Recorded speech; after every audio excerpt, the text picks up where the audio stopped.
નમસ્કાર મિત્રો, દેશ અને દુનિયાના સૌથી મોટા સમાચારમાં આપનું સ્વાગત છે। તો આજના તાજા સમાચાર મેળવવા માટે વિડીયોને અંત સુધી જોતા રહો અને આવા જ દરરોજના સમાચાર સૌથી પહેલા મેળવવા માટે આ ચેનલને સબસ્ક્રાઇબ કરવાનું ના ભૂલતા। તો મિત્રો આજના પ્રથમ સમાચાર વિશે વાત કરીએ તો ગુજરાત ઉપર હાઈ લેવલનું સિગ્નલ જાહેર કરી દેવામાં આવ્યું। મિત્રો અત્યારે છેલ્લા 3 દિવસથી તોફાની મેઘરાજાની બેટિંગ ચાલી રહી છે, ત્યારે ગુજરાતની અંદર ચારો દિશા તરફ બેટમાં ફેરવાયું છે। ગુજરાત જળબંબાકાર જોવા મળ્યું છે। ત્યારે ગુજરાતમાં મિત્રો વાત કરીએ તો આ દરમિયાન પોરબંદરથી મોટા સમાચાર સામે આવ્યા છે। પોરબંદર પોર્ટ ઉપર 1 નંબરનું સિગ્નલ લગાવી દેવામાં આવ્યું છે। નોંધનીય છે કે મિત્રો ગુજરાત ઉપર વરસાદની ખતરનાક સિસ્ટમો એક્ટિવેટ બની છે, તેથી સમુદ્રની અંદર દરિયો ગાંડો થયો છે। વરસાદ અને તોફાની પવનની ગતિ એટલી છે કે મિત્રો પવનને કારણે ખેતરની અંદર ખેડૂતોના ઊભા પાક આડા પડી જતા જોવા મળ્યા છે અને ઘણા બધા ખેતરમાં પાણી ભરાઈ જવાને કારણે ખેતરની જમીન ધોવાઈ ગયા હોવાના પણ વિડીયો સામે આવ્યા છે। ત્યારે મિત્રો 1 નંબરનું સિગ્નલ માછીમારોને બંદર તરફ આવવા સૂચના આપે છે અને કહેવામાં આવે છે કે જ્યારે 1 નંબરનું સિગ્નલ આપવામાં આવે છે ત્યારે દરિયાની આસપાસ કોઈ પણ વ્યક્તિએ જવું નહીં, સાથે જ માછીમારોને દરિયો ન ખેડવાની પણ સૂચના આપવામાં આવી છે। અને ખાસ કરીને મિત્રો ગઈકાલે પણ શાળાઓની અંદર રજા હતી અને આજે પણ શાળાઓની અંદર રજા જે છે તે સરકાર તરફથી આપવામાં આવી છે, કારણ કે અત્યારે બાળકો જે છે તે ઘરની બહાર નીકળવા માટે પણ સમર્થ નથી, કારણ કે રસ્તા ઉપર પાણી ભરાયા છે, રોડ રસ્તાઓ પણ બંધ કરી દેવામાં આવ્યા છે, બસો અને ટ્રેનનું અંદર પણ મિત્રો કેન્સલ કરવામાં આવ્યું છે, ઘણી બધી ટ્રેનો પણ બંધ છે, જેને લઈને અત્યારે હાલ જનજીવન ખોરવાઈ રહ્યું છે। ત્યારબાદ જોઈ લઈએ તો મિત્રો વાહન ચાલકો ધ્યાન આપે, ખાસ કરીને વાહન ચાલકો માટે નવા નિયમો જાહેર થયા છે। મિત્રો મોટર વ્હીકલ રૂલ્સ 1989 સ્પષ્ટપણે જણાવે છે કે કોઈ પણ વ્યક્તિ વાહનની નોંધણી અથવા તો નંબર પ્લેટ ઉપર કોઈ પણ પ્રકારનું સ્ટીકર અથવા તો લેબલ ચોંટાડી શકે નહીં, તે મિત્રો ગુનાના દાયરામાં આવે છે। એટલે કે મિત્રો જો તમે તમારા નંબર પ્લેટ ઉપર અથવા તો વ્યક્તિગત વાહનની નોંધણી ઉપર તમે કોઈ પણ સ્ટીકર લગાડો છો તો મિત્રો તે જે છે તે ગુનો ગણવામાં આવે છે। વાહનોના કાચ કે બોડી પર પણ મિત્રો કોઈ પણ પ્રકારનું સ્ટીકર લગાડવા પર 1000 રૂપિયાનું ચલાણ બને છે। તો મિત્રો નોંધણી અથવા નંબર પ્લેટ ઉપર જો તમે સ્ટીકર લગાડો છો તો તેના ઉપર 5000 રૂપિયાનું પણ ચલાણ બનવાની જોગવાઈ છે। વાહનો ઉપર મિત્રો જાતિ, ધર્મ અને રેન્ક દર્શાવતા સ્ટીકરો લેબલ માટે વિવિધ રાજ્યો સમયાંતરે માર્ગદર્શિકા પણ જાહેર કરે છે, જેને લઈને મિત્રો નિયમો જે છે તે અલગ અલગ રાજ્યમાં જુદા જુદા હોય છે। તો આવા કોઈ પણ પ્રકારના સ્ટીકર મિત્રો નંબર પ્લેટ ઉપર લગાડવા નહીં, જેથી કરીને મિત્રો તમે આ દરેક નિયમોની અંદર રહેવું, જેથી તમારે દંડ ભરવો ના પડે। ત્યારબાદના મહત્વના સમાચાર જાણી લે તો આયુષ્યમાન કાર્ડ ધારકો માટે મોટી જાહેરાત કરવામાં આવી છે। દરેક આયુષ્યમાન કાર્ડ ધારકો ધ્યાન આપે। મિત્રો આયુષ્યમાન ભારત હેઠળ વીમા કવચને બમણું કરીને 10 લાખ રૂપિયા અને મહિલાઓ માટે હવે 15 લાખ રૂપિયા કરવાની તૈયારીઓ ચાલી રહી છે। જો મિત્રો તમારી પાસે પણ આયુષ્યમાન કાર્ડ છે તો હવે તમને લાગશે લોટરી। તમને જણાવી દઈએ કે મિત્રો આ યોજના હેઠળ કેન્દ્ર સરકાર દ્વારા ખાનગી હોસ્પિટલોના 4 લાખ બેડ ઉમેરવાની સાથે સાથે લાભાર્થીઓની સંખ્યા 55 કરોડથી વધારીને હવે 100 કરોડ કરવાની તૈયારીઓ કરવામાં આવી છે। એટલે કે મિત્રો દેશના હવે 100 કરોડ જેટલા લોકો આયુષ્યમાન કાર્ડ ધરાવી શકશે। એનડીએ સરકારના 3જા કાર્યકાળની અંદર મિત્રો આ યોજના કેન્દ્રીય આરોગ્ય મંત્રાલયની મુખ્ય પ્રાથમિકતાઓમાંની એક તરીકે રજૂ કરવામાં આવશે, કારણ કે આ યોજનાનો લાભ દેશના દરેક વ્યક્તિઓને મળવો જરૂરી છે, કારણ કે દરેક વ્યક્તિઓનું શારીરિક જે છે મિત્રો સ્વાસ્થ્ય જે છે તે ખૂબ જ અગત્યનું હોય છે અને સ્વાસ્થ્ય માટે મિત્રો સરકાર મહિલાઓને હવે 15 લાખ રૂપિયા સુધીની સહાય જે છે તે આયુષ્યમાન ભારત કાર્ડ હેઠળ આપશે અને આ યોજનાની સહાય વધુમાં વધુ લોકો મેળવી શકે તે માટે સરકાર અત્યારે જણાવી રહી છે। ત્યારબાદ જોઈએ તો ખેડૂતોને ડીઝલ ઉપર હવે સબસિડી મળશે।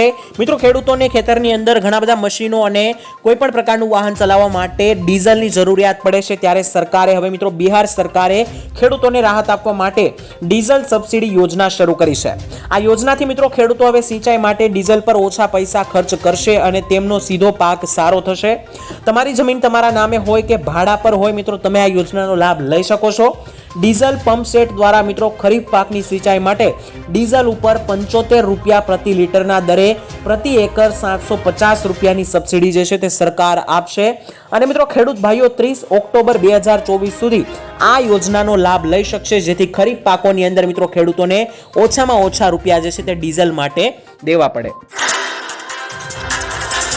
ત્યારબાદ જોઈ લે તો મિત્રો ગુજરાત ઉપર મોટી આફતને લઈને તંત્ર થયું એલર્ટ। आपने जणावी दीए तो मित्रों राज्य में अत्यारे भारे वरसादनी स्थिति जोवा मळी छे त्यारे वावाझोडानो पण खतरो चाली रह्यो छे। बधी दिशा तरफथी मित्रों वरसाद बन्यो होवाथी समग्र सौराष्ट्र त्यारे पाणीमां गरकाव थयुं छे। त्यारे કેન્દ્રીય ગૃહમંત્રી અમિત શાહે મુખ્યમંત્રી ભૂપેન્દ્ર પટેલ સાથે વાતચીત કરી છે અને ચર્ચાઓ કરી હતી અને આ વરસાદ અંગે માહિતી જે છે તે અમિત શાહે મેળવી હતી. વરસાદ પ્રભાવિત વિસ્તારો નહીં સ્થિતિ રાહત બચવા માટે હવે મિત્રો કામગીરી હાથ ધરવામાં આવશે તે મુદ્દા ઉપર પણ ચર્ચા થઈ. બીજી તરફ મિત્રો ગાંધીનગર સ્ટેટ કંટ્રોલ રૂમ સમગ્ર રાત દરમિયાન મોનિટરિંગ કરતો રહ્યો.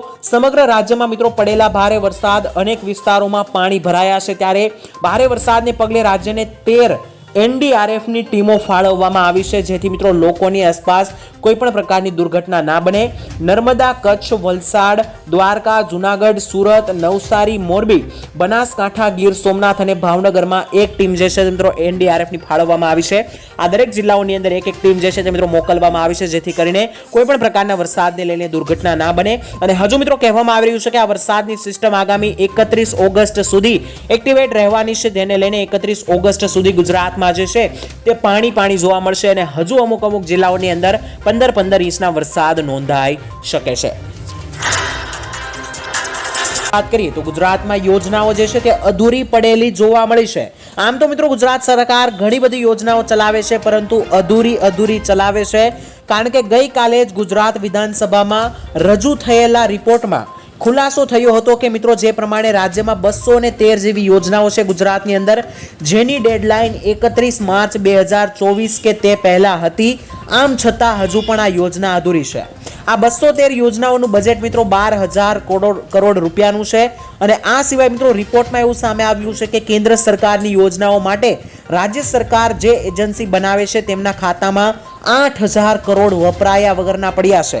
એટલે કે મિત્રો સરકાર યોજનાઓ માટે જે પૈસા આપે છે કેન્દ્ર સરકાર તે મિત્રો રાજ્ય સરકાર લઈ લે પરંતુ આગળ વધારતી નથી અને યોજનાઓ અધૂરી હાલતમાં છે.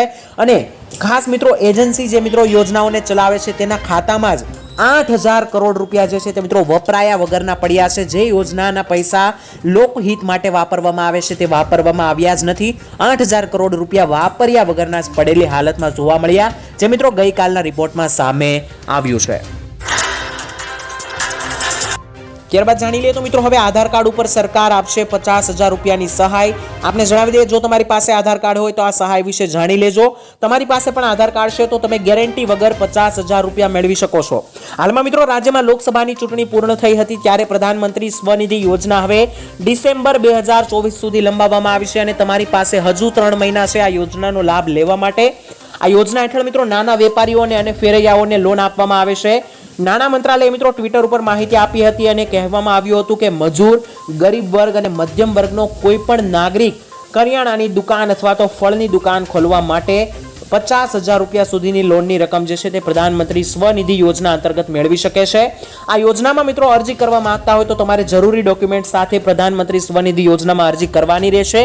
તમારી અરજી પાસ થશે તો મિત્રો તમે આપેલા બેંક એકાઉન્ટ નંબરની અંદર 50,000 રૂપિયા દાખલ કરવામાં આવશે.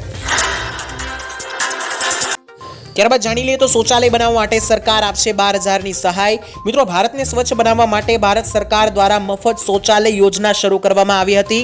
મફત શૌચાલય યોજના 2024 માટેની અરજીઓ જે છે તે મિત્રો ગામડાઓની અંદર અને શહેરોમાં બંને વિસ્તારોમાં શરૂ થઈ ગઈ છે. જો મિત્રો તમે પણ આ યોજનાનો લાભ મેળવવા માંગતા હોય તો હવે તમે આ યોજના માટે અરજી કરી શકો છો. આ યોજના સંબંધિત અન્ય માહિતી જે છે તે મિત્રો આજના લેખમાં ઉપલબ્ધ છે અને આ યોજના હેઠળ 2019 સુધી દરેક ઘરમાં શૌચાલય બનાવવાનું લક્ષ્ય સરકારનું હતું જે હવે વધારીને 2024 સુધી લંબાવવામાં આવ્યું છે. હવે મિત્રો સરકાર ભારતને સ્વચ્છ બનાવવા માટે પ્રોત્સાહન આપી રહી છે અને ઘરની અંદર મિત્રો તમારે કોઈ પણ પ્રકારનું શૌચાલય બનાવવું હોય તો સરકાર ગામડાઓની અંદર અને શહેરોમાં બંને જગ્યાએ 12,000ની સહાય આપશે. ત્યારબાદ જોઈ લે તો મિત્રો આવનારી 1 તારીખથી એટલે કે 1 સપ્ટેમ્બરથી બદલાશે આટલા નિયમો. મિત્રો દર મહિનાની પહેલી તારીખે ઘણા બધા મોટા નાના ફેરફાર થતા હોય છે ત્યારે આ મહિના શું ફેરફાર થવા જઈ રહ્યા છે આવો જાણી લઈએ. સૌથી પહેલા તો મિત્રો એલપીજી ગેસ સિલિન્ડરના ભાવમાં ઘટાડો અથવા તો વધારો જોવા મળી શકે કારણ કે 1 તારીખે નવા ગેસના ભાવો જાહેર થતા હોય છે. ત્યારબાદ મિત્રો સીએનજી અને પીએનજીના ભાવમાં પણ ફેરફાર થઈ શકે કારણ કે ગેસના અને ઈંધણના દરેક પેટ્રોલ ડીઝલના ભાવમાં પણ ઘટાડો વધારો થવાની સંભાવના રહેશે. ત્યારબાદ મિત્રો ફેક કોલ એટલે કે જે તમારે ફોન આવે છે તેમાં મિત્રો જેટલા નકામા ફોન આવે છે અને કેટલાક લૂંટવા માટેના ફેક કોલ આવે છે અથવા મેસેજ આવે છે તેના પર પણ મિત્રો લગામ લગાડવામાં આવશે. સરકારે જાહેરાત કરી છે. ક્રેડિટ કાર્ડના કેટલાક નિયમોમાં પણ બદલાવ કરવામાં આવશે અને કેન્દ્ર સરકાર મોંઘવારી ભથ્થામાં 3% વધારો કરશે, જેથી દેશના લોકોને મોંઘવારીનો સામનો પણ આવનારી 1 તારીખથી કરવો પડી શકે. ત્યારબાદ મિત્રો આધાર કાર્ડને અપડેટ કરાવવાની છેલ્લી તારીખ 14 સપ્ટેમ્બર છે. તો આ સમય બાદ સપ્ટેમ્બર મહિનામાં મિત્રો જો તમે આધાર કાર્ડની અંદર કોઈ પણ સુધારા વધારો કરાવો છો તો મિત્રો તેના માટે તમારે હવે અલગથી પૈસા પણ આપવા પડશે. તો મિત્રો ટોટલ આટલા નિયમો જે છે તે સપ્ટેમ્બર મહિનામાં બદલાવા જઈ રહ્યા છે. ત્યારબાદ જાણી લઈએ તો ખાસ કરીને ખેડૂતોની આશાઓ ઉપર પાણી ફેરવાયું. મિત્રો ખેડૂતો માટે દેવા માફીને લઈને ખૂબ જ મહત્વપૂર્ણ સમાચાર સામે આવ્યા છે. ખેડૂતો મિત્રો ઘણા બધા વર્ષોથી દેવા માફીની માંગ કરતા આવ્યા છે. છેલ્લા 2 થી 3 દિવસથી દેવા માફી અંગે વધારે માંગ ખેડૂતોએ કરી છે જ્યારથી જ કોરોના કાળ ગયો છે.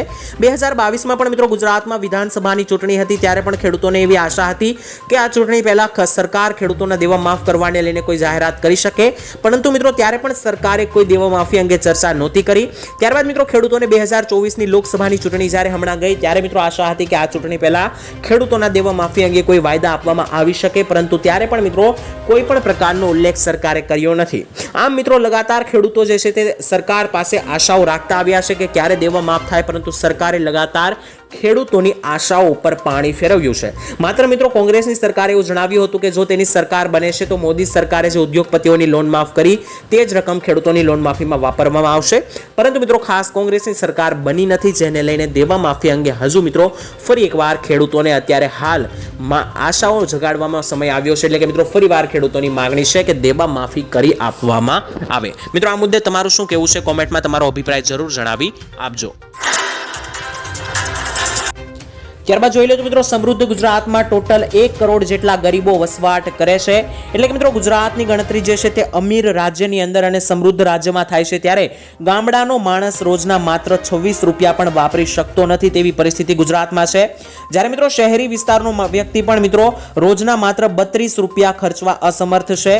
આંકડાઓ મિત્રો સામે આવ્યા છે. સંસદમાં રજૂ કરાયેલા એક રિપોર્ટ અનુસાર ગુજરાતમાં 16% જેટલા લોકો ગરીબી અવસ્થામાં જીવી રહ્યા છે અને આ સંખ્યામાં મિત્રો શહેરોમાં વસતા 28 લાખ જેટલા લોકો અને ગામડામાં વસતા 75 લાખ જેટલા લોકો જે છે તે ગરીબો છે.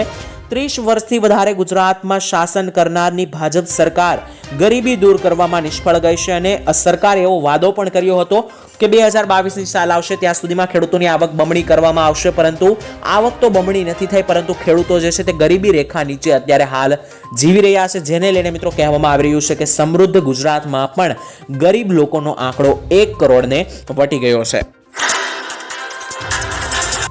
ત્યારબાદના મહત્વના સમાચાર જાણી લઈએ તો વ્યાજે પૈસા લેવા અને દેવાવાળા જોઈ લેજો. મિત્રો ગુજરાતમાં વ્યાજખોરોની વિરુદ્ધ કરવામાં આવેલી કાનૂની કાર્યવાહી સંદર્ભે વિધાનસભા ગૃહમાં પૂછાયેલા ટૂંકા પ્રશ્નની અંદર મિત્રો જવાબ આપતા ગૃહના રાજ્યમંત્રી હર્ષભાઈ સંઘવીએ જણાવ્યું હતું કે રાજ્યમાં અનેક સામાન્ય અને મધ્યમ તથા ગરીબ વર્ગના પરિવારોનો ઘરનો પ્રસંગ સાચવવા, બાળકોના ભવિષ્ય માટે અને બાળકોના સુરક્ષિત ઉચ્ચ શિક્ષણ માટે, સંતાનોને વિદેશ મોકલવા માટે સહિતના કારણોસર ક્યારેક મિત્રો ઊંચા વ્યાજે પાકને ખાસ કરીને ધિરાણ ઉપર પૈસા એટલે કે વ્યાજ ઉપર પૈસા જે છે તે ઘણા બધા લોકો લેતા હોય છે. ખાસ કરીને દીકરાઓના લગ્ન કરવા અથવા તો ભણાવવા માટે જે છે તે મોટા ભાગે લોકો વ્યાજે પૈસા લાવતા હોય છે. આવી પરિસ્થિતિની અંદર ખાસ કરીને મિત્રો વ્યાજખોરોની ચુંગાલમાંથી આવા પરિવારોને મુક્ત કરવા માટે મુખ્યમંત્રી ભૂપેન્દ્ર પટેલના માર્ગદર્શન હેઠળ ગૃહ વિભાગની સૂચનાથી ગુજરાત પોલીસે વિશેષ ડ્રાઈવના આયોજન કર્યા હતા અને મિત્રો આ અભિયાન માત્ર 1-2 મહિના માટે જ નહીં, પરંતુ આ તો મિત્રો દાનવો સામેની લાંબી લડાઈ છે તેવું પણ મિત્રો હર્ષ સંઘવીએ જણાવ્યું. એટલે કે ખાસ વ્યાજે પૈસા દેવાવાળા લોકો વિરુદ્ધ મિત્રો જે છે તે ખાસ કરીને ગૃહ મંત્રાલય દ્વારા એક્શન લેવામાં આવી છે અને ખાસ આ ઘણા વખત મિત્રો જે છે તે વ્યાજના ચુંગાલમાં લોકો ફસાઈ જતા હોય છે તેવા લોકોને બહાર લાવવા માટે સરકારે આ ફેસલો લીધો છે. ત્યારબાદ મહત્વના સમાચાર જોઈ લે તો ખેડૂતોના 133 કરોડ માફ કરવામાં આવશે. મિત્રો જણાવી દઈએ તો લોન માફી અને દેવા માફીને લઈને મોટા સમાચાર મળી રહ્યા છે. હરિયાણાના મુખ્યમંત્રી અને નાયબ સૈનીએ કુરુક્ષેત્રમાં આયોજિત ચૂંટણી રેલીમાં ખેડૂતોની 133 કરોડની અને 55 લાખ રૂપિયાની લોન માફ કરવાની જાહેરાત કરી છે. આ અવસરે મિત્રો સીએમએ જણાવ્યું છે કે હવે હરિયાણાની અંદર ખેડૂતો જૂના બંધ ટ્યુબવેલને ફરીથી બદલી શકશે અને આ મામલે ખેડૂતોને હવે કોઈ મુશ્કેલીનો સામનો નહીં કરવો પડે. આ સાથે જ મિત્રો આ રેલી દરમિયાન ત્યાંના મુખ્યમંત્રીએ જણાવ્યું કે સરકાર 133 કરોડ જેટલા દેવા માફ જે છે, લોન માફ જે છે તે હરિયાણાના ખેડૂતોના કરશે. લગાતાર મિત્રો અનેકો રાજ્યની અંદર લોન માફી થઈ રહી છે, દેવા માફી થઈ રહી છે, પરંતુ ગુજરાતના ખેડૂતો હજુ રાહ જોઈને બેઠા છે કે ગુજરાતમાં આવી જાહેરાત લોન માફીની ક્યારે થાય અને જો ગુજરાતમાં 2-2 લાખ રૂપિયાની લોન માફી અને દેવા માફી કરવામાં આવે તો આંકડાઓ અનુસાર 90% જેટલા ખેડૂતો જે છે તે દેવામાંથી બહાર આવી શકે તેમ છે. ત્યારબાદના સમાચાર જાણી લઈએ તો મુખ્યમંત્રીની મોટી જાહેરાત, હવે તમારું કોઈ પણ સરકારી કામ નહીં અટકે. મિત્રો ગુજરાતની અંદર ઘણી જગ્યાએ એવું જોવા મળે છે કે સરકારી કામ માટે તમે જાઓ છો ત્યારે ઘણી બધી લાઇનમાં ઊભું રહેવું પડે છે, છતાં તમારું કામ પૂરું થતું નથી. ત્યારે મિત્રો મુખ્યમંત્રીએ ભૂપેન્દ્ર પટેલે મોટો નિર્ણય લીધો છે અને હવે ગુજરાતના નાગરિકોના કામ નહીં અટકે. 32 જેટલા સિટી સિવિક સેન્ટરની મહીસાગર જિલ્લાના બાલાસિનોર ખાતેથી ભેટ આપી હતી. નગરોમાં વસતા નાગરિકોને મ્યુનિસિપલ સેવાઓ એક જ સ્થળેથી સરળતાથી મળી રહે તેવો સિટીઝન સેન્ટ્રિક સર્વિસથી ઇઝ ઓફ લિવિંગનો આશય આ સિટી સિવિલ સેન્ટરની સ્થાપના કરી રહેલો છે.